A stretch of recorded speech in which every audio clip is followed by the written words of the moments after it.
I'm still packing, but this was what a great God's timing is so perfect. I haven't walked out the door yet, and the reason being is because this is still in chaos, and I just God is so good.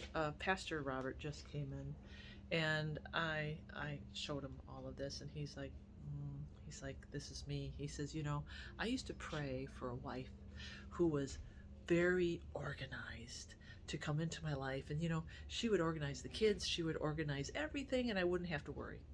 He said, because, I'm not so good at this either. He said, so don't feel bad. But he said, I'm doing a study, and it's on the life of Jesus and how he gained his divine power. And I thought, oh, this is interesting. So he started off with, and I knew this. He says, he got a lot of his power when he communed as one with nature and the Father.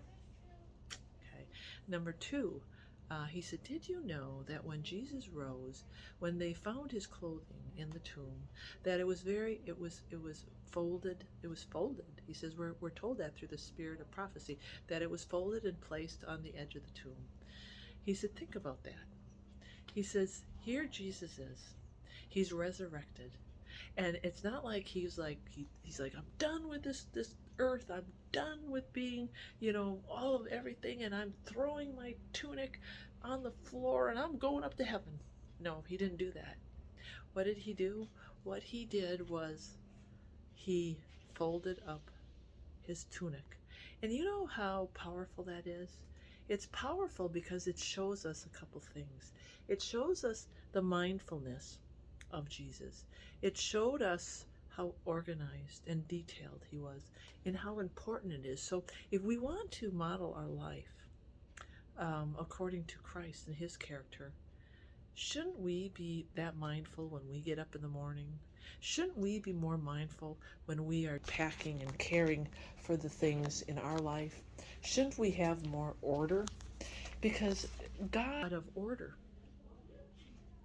And that's part of that divine power. He said, we miss blessings when we are not ordered, when we're not mindful. And he says, when you have disorder around you, it disorders your thoughts. And he says it has an effect on your thinking and your emotions. And I know that for sure because while I'm doing this mess here, I'm becoming a little anxious. A disordered life means a disordered mind. And I don't know how many of you have problems with that, but I do. And Pastor Robert was very spot on. And he says, this is not a rebuke. I didn't come in here to rebuke you, but because he says, I'm struggling with this. And he says, I've been praying that this year, as the new year comes, that I'm going to be able to be more mindful. And he says, think about, we're going to get this crown of life, this crown, this golden crown. And he says, I can just see myself coming in and taking the crown and saying, throw it on the bed, and I'll just lay on back. He says, no, we need to take that crown and we need to put it on the shelf. And we need to be very mindful of that.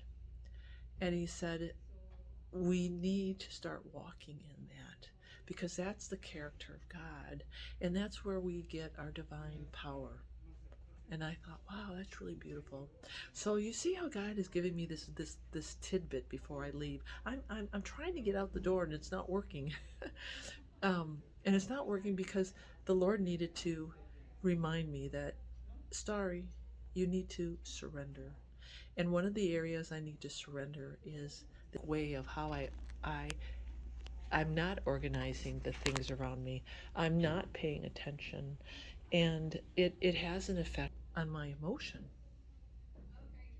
So think about that. If you have problems with organizing and being distracted and you're not mindful, Jesus wants us to come up higher, to come up to that standard and walk in that. And that's where our divine power will come from. We're missing blessings. We're really missing blessings when we don't walk in that awareness. So, new year, new hope, new promises. All right. I hope this helps somebody because you know what? that last encounter really helped me